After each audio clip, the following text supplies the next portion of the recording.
Hi, everybody, and welcome to Friday Night Spotlight, brought to you by Jones Ford Buick GMC, your hometown dealer for more than 50 years. I am Brian Wright, and I'm joined by Maria Vasquez, and we are talking about the final regular season week of football. And we are going to start off by talking about our game of the week, which is Apache Junction going on the road to Combs. Now, this game normally has playoff implications, but unfortunately for both teams this year, it does not, because both of these teams lost to Glendale, which is going to win the 4A Black Canyon region. So now basically you have two teams that are battling for second place in the region and battling for a rivalry trophy in the Battle of Ironwood. So Maria, when you take a look at these two teams, what do you see going down on Friday night? For me, the biggest thing is going to be how does Apache Junction respond to their loss last week against Glendale? Combs had an extra week to prepare for this game as they beat Phoenix Washington last week. Apache Junction doesn't have this opportunity, so how did the prospectors respond to seeing their playoff hopes just drift away? Yeah, and the reason for that was that their normally stout defense did not get the job done last week against Glendale, giving up 50 points after shutting out their previous three opponents in a row. So that's going to be a challenge for AJ. They got to get back on track defensively. But this game is really going to be mainly about the offense. And you've got two teams that can really get it done offensively. I mean, Combs is averaging over 36 points a game on offense. AJ is averaging almost 39 points a game on offense. And for AJ, we know that Gibson Lamangelo, their senior quarterback, he has 26 touchdown passes in addition to another 4 touchdowns on the ground. And you have wide receiver Cameron Garcia, who has got 746 yards and 10 touchdowns. Those are the main two guys for AJ. And Maria, we know that Combs also has some very dynamic offensive weapons. Yeah, the Coyotes started off with a slow start on the season, and in the past month, Trey Buck, the quarterback, and running back Joey Jensen, they've really exploded in the Combs offense. Buck has 15 touchdowns, 0 interceptions, and 973 passing yards in the last month, and Joey Jensen has added 746 rushing yards and 7 touchdowns. Yeah, and when Trey Buck is looking for his favorite targets, Joey Jensen out of the backfield has been just as effective catching the ball as he has been running the ball. He's been terrific. He had over 300 total yards last week. And then you also have a very dependable receiver, Devin Mock, who has 600 receiving yards and 5 touchdowns. So those are the guys for the Coyotes who are going to be putting up the points on the board. And Maria, when you take a look at this game, what do you think is going to be the difference? As I mentioned before, how does Apache Junction bounce back? Last week, Coach Vance Miller said that he was going to give his guy the opportunity to have the weekend to let the loss sting and fester. And I'm thinking, maybe the weekend was a little too long to keep their mind on what happened last week. And I know probably the unit more than anybody that's going to want to get out there is going to be that AJ defense after having a very disappointing showing last week. And I'm looking at nose guard Cody Arbogast, who has 9 sacks and 15 hurries on the season, almost 20 tackles for a loss. He's been great for AJ, and I think that the Prospectors defense is going to kind of round back into form in this game, although they have a very stiff challenge against Combs. That does it for our breakdown on the game of the week, and enjoy the game on Friday night. Okay, let's get to our Week 11 picks. So, final week of the regular season. And heading into this week, we have a virtual deadlock between our picks. Maria is 61-19 on the year. I have one more victory at 62-19. So, let's start with our game of the week, which is Apache Junction at Combs. And because I am covering this game, I do not have a pick. And I'm going to pick Apache Junction. I think the defense, they're going to be a lot tougher like we've seen them in the past weeks, but also I expect the offense to clean up their penalties. Last week, overall, the Prospectors had 15 penalties for 122 yards. I don't see that happening this week under Coach Vance Miller. Next, we have CG Union hosting Oro Valley Canyon del Oro, and I am going to go with CDO. they're not really all that powerful on offense, but their defense, really makes it tough for opponents to get those high scoring matchups. Maria kind of hit the nail on the head. CDO, they spread the ball around in their running attack, and they don't have a terribly dynamic passing game. But when you look at their defense, they're only allowing 10.1 points per game. So that defense has been really, really good all year long.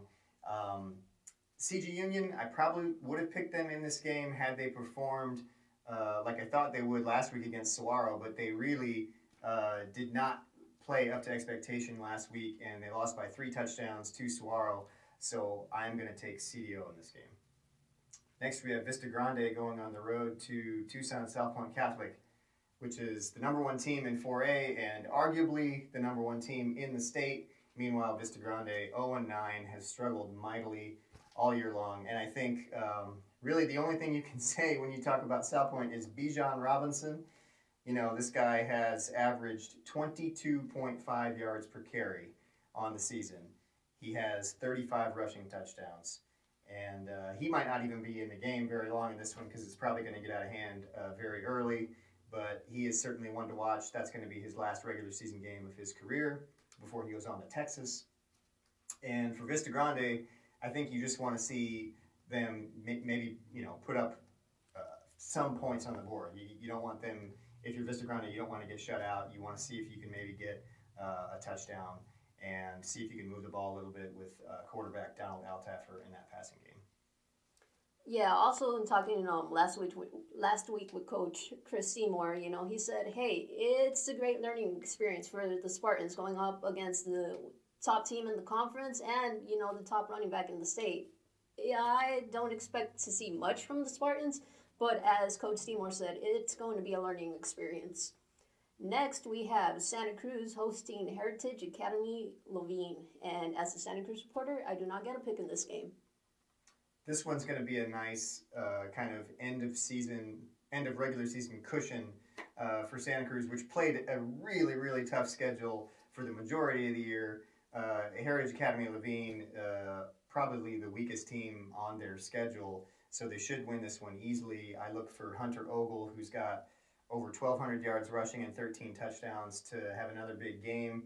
And I think another guy who's really done well for them is David Aviles, who, while he doesn't have a lot of touches on the year, if you look at what he's done in the running game, he's averaging over 11 yards per carry. And with just about 4 catches, he's averaging 33 yards a catch, and he has 3 receiving touchdowns. So he's kind of a game breaker for the Dust Devils, and I see them winning that one easily. Next, we have Coolidge going on the road to ALA Queen Creek. And this game is interesting to me because you have 2 teams that are disappointed in their performances from last week. Now, Coolidge had a win over Santan Foothills, but it was a game that was very, very close. They only won by 3, and head coach Roger Shanks was not terribly pleased with that performance, and they needed to do better. And then you had ALA Queen Creek getting a massive upset, losing to Florence. But when I look at this game, Coolidge, one of the issues they've had is defending the pass. And if you look at ALA Queen Creek's quarterback, Rand Jensen, he's completing 67% of his passes over 2,000 yards, 35 touchdowns to 2 interceptions. I think he's going to be the difference in a Patriots victory. Yeah, I'm also picking ALA Queen Creek. Last week, that loss to Florence really hurt them. I mean, hey, you're the number 1 team in the conference, and that game shouldn't have been that close to begin with. So I think, they're going to come out with a vengeance, and I honestly feel sorry for Coolidge and what they're going to face. Next, we have Poston Butte traveling to Chandler Seton Catholic, and I am going to go with the Broncos. Now, they got a good win last week. It was a close win, and they managed to close out the games, which was what was kind of failing them the past couple of games. Now, they were without star running back Zion Burns. I expect him to be back this week, and, it's going to be an easy win for the Broncos. I'm also going to take the Broncos in this game. They certainly know better than anybody about playing close games. They had lost 3 in a row by a total of 6 points. They won last week by 6 points. But that win last week over Arcadia was very impressive. As Maria said, it was without Zion Burns. They had a huge performance both on offense and defense from Khalil Cooper. And Gavin Lloyd has been a really good player for them running the football as well. Their defense picked off 3 passes in that game. And I think that the Broncos are feeling good right now, and I'm going to take them to beat Seton Catholic. Next, we have Santan Foothills at home against Benjamin Franklin. And Santan Foothills, boy, did they give Coolidge a scare last week. And Amari Bailey, as usual, had a great game. He rushed for over 200 yards. And they have a sophomore quarterback, Brett Lincoln, who threw 3 touchdowns in that game. And I think he's only going to get better. But Ben Franklin is a seasoned, established program. They are looking like right along with ALA Queen Creek, the cream of the crop in 3A. So I'm going to take the Chargers in this one. I'm also going with Ben Franklin. Santan Foothills has really struggled to stop the run game, and that's pretty much the Ben Franklin offense. So it's going to be interesting to see how the SaberCats can try to counter that offense. Next, we have Maricopa traveling to Gilbert, and I'm going to take Gilbert. Their quarterback, Will Plummer, has nearly 3,000 passing yards and 27 touchdowns. However, he has 13 interceptions. So if Maricopa does bring their A game on defense, this might be a pretty good matchup.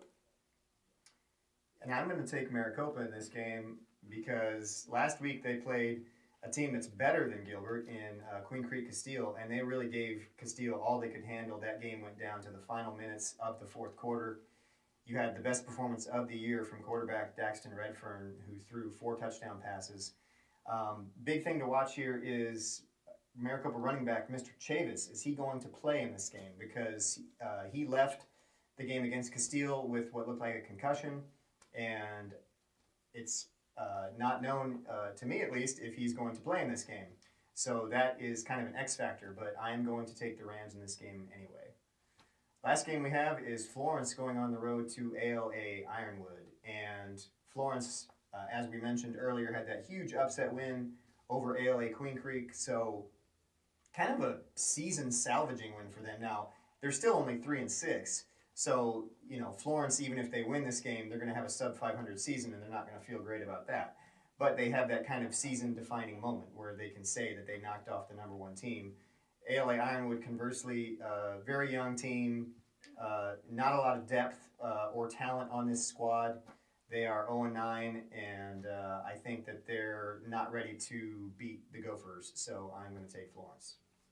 I'm also taking the Gophers. This has been Joshua Magnon's season, and I expect nothing less from the senior than to go out with a bang in his final game of the season and of his high school career. So I'm taking Florence. Okay, that does it for our picks. Remember to visit PinalCentral.com for all of your Pinal County football news and action, and we will see you next week.